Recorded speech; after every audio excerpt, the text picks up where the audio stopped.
खुलुमबाय स्टुडिअ दं आं राजीव बसुमतारी आरो बे समाव नोंथांमोना मिथिगौदि बिटिआर नि जा काउन्सिल बिसायख'थि बे बिसायख'थिया फैगौ 2025 मायथाइनि एप्रिल मे दानाव जानो गोनां एबा जानांगौनि सन्देह दं।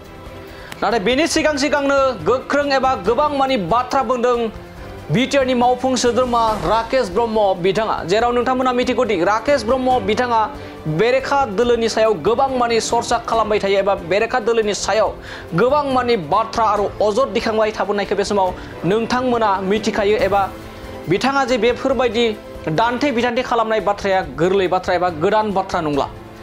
बेबाराव राकेश ब्रह्म बिथाङा फैगौ 2025 मायथाइयाव जाबायदि बिटिसि नि बिसायख'थि जानो गोनां दं, बे बिटिसि नि जा बिसायख'थि जानो गोनां दं, बे बिसायख'थियाव एबा बिसायख'थिनि जा देरहानायनि रंजानाय एबा देरहागोननि रंजानायखौ लानानै दानो रंजाखाबाय होनना बुंदों इउपिपिएल नि गोबां दैदेनगिरिफोरा एबा आथिखालनि जा इउपिपिएल, बे इउपिपिएल आ 2025 मायथाइनि जा बिसायख'थिनि रंजानाय जा फोरबो बेखौ दानो जों रंजाखाबाय।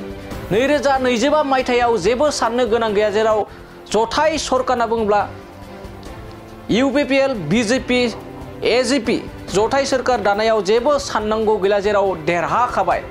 2025 मायथाइयाव जा बिसायख'थि जानो थांगासिनो दं काउन्सिलनि गेजेराव, बे बिसायख'थिनि थाखाय जों दानो रंजाखाबाय। इयुनाव जा बे बिसायख'थिखौ साननो जेबो जिंगा गैला। मोनफ्रोमबो गोख्रों एबा मोनफ्रोमबो बियाबाव दायो इउपिपिएल दोलोआ गोख्रों जाबाय होनना बुंदों, जेराव बिपिएफ दोलोआ 2025 मायथाइयावनो फुल स्टप जागोन होनना बुंदों, जोबस्रांगोन होनना बुंदों। हाग्रामा महिलारि बिथाङा जेराव 2025 मायथाइयाव सरकार दानायनि थाखाय हर सान खामानि मावदों, नारा नाथा खामानि मावगासिनो दं। कास्टम बसुमतारी, बिक्रम दैमारि लोगोसे गोबां बिपिएफ नि दैदेनगिरिफ्रा 2025 मायथाइयाव बिपिएफ नि सरकार दानो आरो प्रमोद बर'नि दैदेननाय इउपिपिएल सरकारखौ हाटाव होननानै स्ल'गाननि गेजेरजों गोबां माने बे समाव खामानि मावदों। नाथाय बेबायदि समावनो बिटिआर नि मावफुं सोद्रोमा राकेश ब्रह्म बिथाङा फैगौ 2025 मायथाइयाव इउपिपिएल दोलोआनो सरकार दागोना रोखा, बेखायनो जों दानो रंजाखाबाय होननानै बाथ्रा बुंदों राकेश ब्रह्म बिथाङा।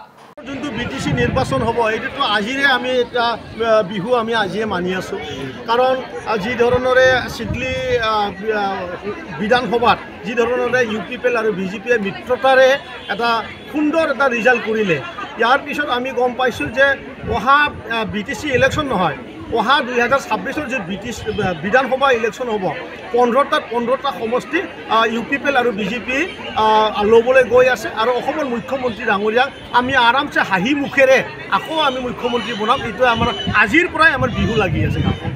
আমাৰ মহিলাৰী বোলো বস্তুটো আগতে আমি আমাৰ চিফ মহোদয়ক কৈ আছে যে তেখেতে খালি মিডিয়াতহে আছে, তেখেতে গ্ৰাউণ্ডত নাই, এইটো ৰিয়েল কথা।